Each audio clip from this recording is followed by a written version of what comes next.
Hello everybody, in this tutorial I'm going to show you how to get the trash can in Subnautica 0.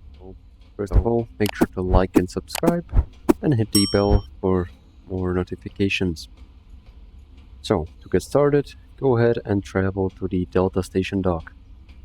Here, you want to go up these stairs onto this platform, and here you'll see the trash can.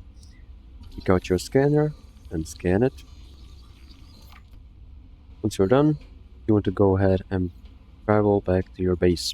Once you're back at the base, pick out your habitat builder, right click, go to miscellaneous, and here you'll see the trash can.